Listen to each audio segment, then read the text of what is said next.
सवाल ये पूछना है विनय जी, आपको लग रहा है कि जो सनातन की जो बात कह दी है, आपको लग रहा है कि एक अंडरलाइंग करंट है जो मुझे लगता है राम जन्मभूमि से शुरू हुआ, इन चुनावों में वो एक बड़ा मुद्दा होगा? मैं क्योंकि मथुरा में हूँ तो उसकी गूंज स्वाभाविक है। विनय जी, चारिता, ये अंडर करंट है कि नहीं है ये छोड़ दीजिए, लेकिन जब सनातन को आप अपशब्द कहते हैं तो आप एक सेंटिमेंट इन्वोक करते हैं और ये बार बार विपक्ष के लोग कर रहे हैं। हम तो ऐसे शांत रहते हैं एक सनातनी के नाते, लेकिन ये कि सनातनी होने के नाते जब आप हमको टारगेट करते हैं, जब आप हमको अपशब्द कहते हैं तो मेरे अंदर का भाव आहत होता है। दूसरी बात कह रहा हूँ कि चुनाव के मुद्दे बदल गए हैं। जो 10 साल 20 साल पहले मुद्दे थे, बिजली, सड़क, पानी, शिक्षा, स्वास्थ्य, जात, जमात, ये सारी चीज़ें खत्म हुई हैं। बिजली इसलिए खत्म हुई है क्योंकि 100% बिजली हो गई। पहले बिजली होनी चाहिए ये मुद्दा था, बिजली 24 घंटे होनी चाहिए मुद्दा था। पहले सड़क होनी चाहिए मुद्दा था, अब सड़क 2 महीने से कोई गड्ढा एड्रेस नहीं हुआ है तो वो मुद्दा है।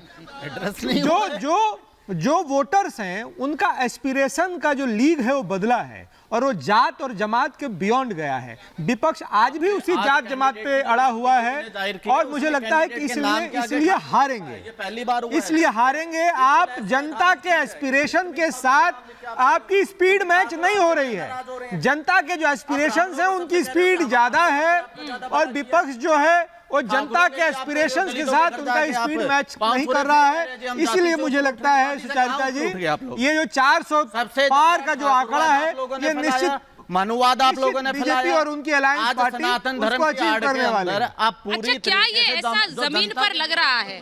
क्या ये जमीन पर लग रहा है? मैं एक बार पूछती हूँ, बहुत से लोग मानते हैं कि इस बार चुनाव नहीं है, चुनाव में इस बार क्या एक तरह से ये फाइट क्लियर है कि इस बार फाइट ही नहीं है?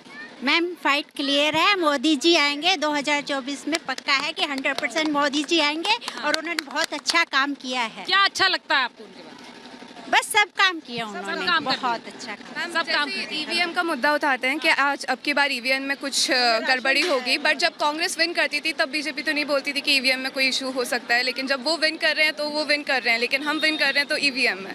तो लाइक इस हार को अगर वो एक्सेप्ट ग्रेसफुली करे तो ज्यादा अच्छा है और सीखे कि उनसे क्या गलतियां हुई है। अच्छा, राहुल जी को वापस आना चाहिए यूपी अमेठी? नहीं कुछ नहीं होने वाला है, उनसे कुछ नहीं। अमेठी से चुनाव लड़ेंगे? नहीं, कमल खिलेगा। राहुल जी से इस देश में कुछ नहीं होने वाला है। इस देश विकास चाहता है, ये देश राष्ट्र मजबूत चाहता है, ये देश यशस्वी भारत चाहता है, ये देश विकसित भारत चाहता है, ये देश माँ भारती का लाल चाहता है, ये देश विश्व में एक मानचित्र पे अटल विश्वास का चाहता है। इसे नरेंद्र मोदी को चाहता है, देश मातृशक्ति चाहता है। आप कल्पना करिए, ये मंदिर प्रांगण में बोल रहा हूँ, मैं यूपी का नहीं हूँ, बिहार से हूँ, लेकिन मैं आपको बता दूं, मैं मधुबनी लोकसभा से हूँ, बिहार के मधुबनी लोकसभा से, लेकिन मैं आपको बता दूं, आखिर घर में शौचालय हो ये सोचने वाला कौन हुआ है? गरीबनी का बेटा, मजदूरनी का बेटा। आपके घर में गैस चूल्हा हो, कौन सोचा? एक गरीबनी का बेटा। इसलिए वही गरीबनी का बेटा पुनः चाहिए गरीब को उद्धार करने के लिए। ये चोर गद्दार बेईमान नहीं चाहिए और नहीं चलेगा। बिहार से आए हैं पर यूपी पर बात कर रहे हैं, बिहार पर भी कर रहे हैं। एक बार मैं जो जिस तरह की तस्वीर, संजय मिश्रा जी माफी के साथ आ रही हूँ, बहुत देर में आ रही हूँ। संजय मिश्रा जी, ये जो एक तस्वीर ग्राउंड पर मिलती है, इसके लिए कौन जिम्मेदार है? मैं आपसे सीधा ये सवाल पूछ रही हूँ। रैलियों को छोड़ दीजिए, प्रचार को छोड़ दीजिए, ये जो एक तस्वीर आ रही है, ये कौन दे रहा है? नहीं, देखिए, ये जनता है सुचारिता जी, जनता स्वतंत्र है, इनकी अपनी, इनको यदि लग रहा है कि नरेंद्र मोदी जी ने काम किया है, ये उनके बारे में बात कर रहे हैं। लेकिन जो भारतीय जनता पार्टी कर रही है, एक मतलब जिम्मेदार नागरिक होने के नाते मेरी जिम्मेदारी बनती है कि मैं इन लोगों तक उस बात को पहुंचाऊं। ये जितने भी लोग आपके पास खड़े हैं, ये भारतीय जनता पार्टी के लोग हों, कांग्रेस के लोग हों या जिस भी दल के लोग हों, सपा के हों, बसपा के हों, इनकी अपनी स्वतंत्रता है।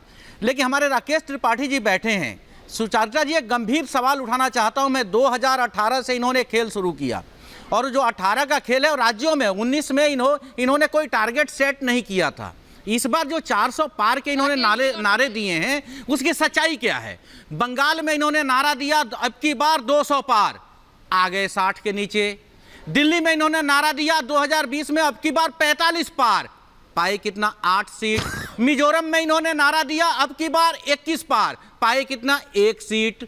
ऐसे सारे राज्यों के उदाहरण हैं। आपके पास इतना समय होगा नहीं, मैं एक एक राज्य का इनका टारगेट बता दूं, और ये पहली बार लोकसभा में भारतीय जनता पार्टी 400 पार कर रही है। मैं जिम्मेदारी के साथ आपके चैनल पे कह सकता हूं ये 200 भी पार नहीं कर रहे हैं, और यही इनकी घबराहट है कि जनता के बीच जाकर के ये पूरी ताकत लगा रहे हैं। अब बात करते हैं उत्तर प्रदेश पे। उत्तर प्रदेश के हालात क्या हैं?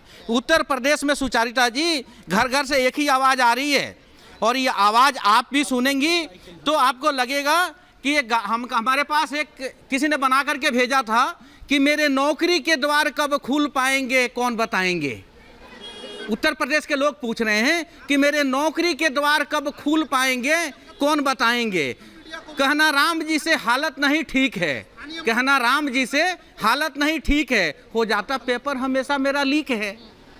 तो ये जो सच्चाई है, मैं एक बार ये जो सच्चाई है, बड़ी खबर आ रही है, एक और बड़ी खबर आ रही है। समाजवादी पार्टी के घोषणा पत्र को लेकर आचार्य प्रमोद कृष्णम ने कहा है कि समाजवादी पार्टी विश्वसनीयता, ये बड़ी खबर आपको बता दूं, अखिलेश यादव पार्टी को संभाल नहीं पा रहे हैं। वो जो कह रहे हैं मुझे नहीं लगता उसकी कोई प्रासंगिकता बची है, ये आचार्य प्रमोद कृष्णम कह रहे हैं। वो कह रहे हैं कि अखिलेश यादव पार्टी को संभाल नहीं पा रहे हैं। भाई बताइए धर्मेंद्र जी, जरा बताइए कि क्या वो अपनी विश्वसनीयता खोते जा रहे हैं, पार्टी को नहीं संभाल पा रहे हैं? जहां पर टिकट देते हैं वापस लेना पड़ता है, वहां क्योंकि एक तरह से अंतर विरोध नजर आता है, वहां पर स्वर मुखर हो जाते हैं, फिर वो टिकट बदल देते हैं, यही चल रहा है वहाँ।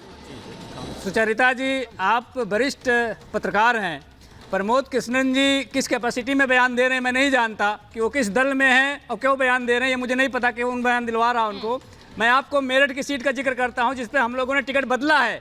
आप ग्राउंड रिपोर्टिंग जाकर ले लीजिए। अगर अरुण गोविल जी चुनाव ना हारे तो मैं आपके चैनल पे दावा करके जा रहा हूं अरुण गोविल जी मेरठ में चुनाव 100% हार रहे हैं। मुजफ्फरनगर में हरिंदर मलिक चुनाव जीत रहे हैं समाजवादी पार्टी के। बागपत में हमारे अमरपाल शर्मा चुनाव जीत रहे हैं भारतीय जनता समाजवादी राकेश जी को लीजिए स्क्रीन पे। जिनका टिकट बदला गया है। तो ये रणनीति के तहत होता है। हो सकता है प्रमोद कृष्णन जी की अपनी समझ हो किसी राजनीति को समझने की या देखने की। आज की राजनीतिक परिदृश्य में आप किस तरह से फैसले लेते हैं ये आपके ऊपर डिपेंड करता है। तो अरे चुप, आप चुप। नहीं आप सुनिए, मैं आपके बीच में नहीं बोला था। अरे सुनिए, मैंने आपके बीच में नहीं बोला। आप फ्रेम में नहीं हो भाई, आप फ्रेम में नहीं हो यार, आप फ्रेम में नहीं हो, आप फ्रेम में नहीं हो, क्यों बीच में बोल रहे हो?